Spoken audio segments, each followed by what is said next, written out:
We begin this half hour in Cape Town. This is where another Justice for Kwekwe march is underway. Newzroom Afrika's Vaylen Kirtley is following the protesters there. Vaylen, good morning. It's not an ideal day given the weather, but these protesters are determined to make their voices heard on behalf of Kwekwe. Tell us more.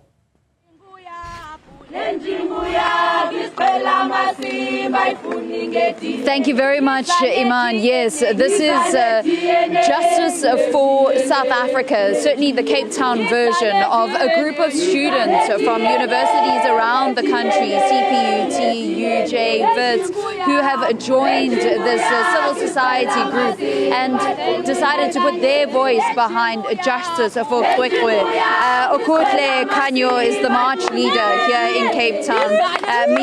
Sheila is the coordinator here in Cape Town. On the 1st of April, there was a massive amount of people that walked and marched in the inner city and actually handed a petition to the education ministry. Today, a little earlier on, in this pouring rain, they managed to actually go to the SAPs, but let's just speak to them. Okule, tell us what happened here today and what memorandum did you hand over to SAPs? So today we are here because we went to the police station to submit a memorandum of demands.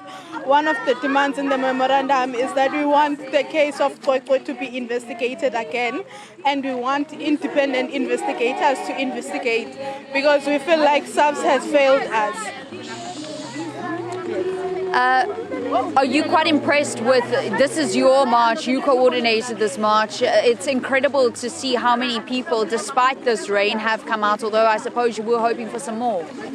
I am very happy with the outcome because provided that it is raining, people came out. This shows that we are hungry for justice. All we want is justice. We are tired of sitting at home and doing nothing, watching the nation fall down, watching the youth suffer, watching the kids suffer in the hands of men.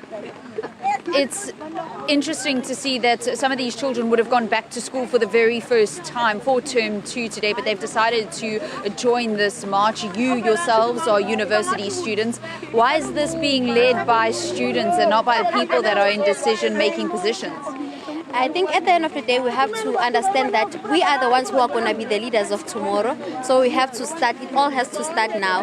And if we keep quiet now, then in future we won't be able to do anything for ourselves. I think then this goes to show that young people have to stand up for themselves because we are on our own. Elders are not taking part in this. We are all on our own. Have you got that sense that despite the memorandum handed over to the education department, handed over to SAPS, do you feel like something will be done? Well, from now on, looking at the fact that we still haven't received a response from the Department of Education of the Western Cape, we feel like we are not taken serious, and we will not keep quiet and we will not back down until justice is served and we get what we demand for. So I suppose you've now had 2 marches, the massive one on the 1st, this one today, which a couple of people came out despite the rain. Are you going to be marching some more, not only as the Cape Town branch of Justice for South Africa, but as Cape Townian students? Definitely, until we get justice. We will definitely march and march and march. We won't get tired, even if it can be 2 or 3 people that pull through. We will still march and submit the memorandum of demands until justice is served. How will you know that justice is served? When will you feel that something has actually happened?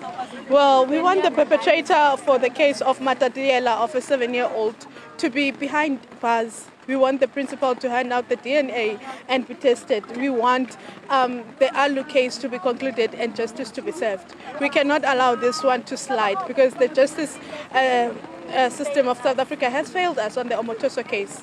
He was charged 32 charges, but he was not found guilty, so we can't let this one slide.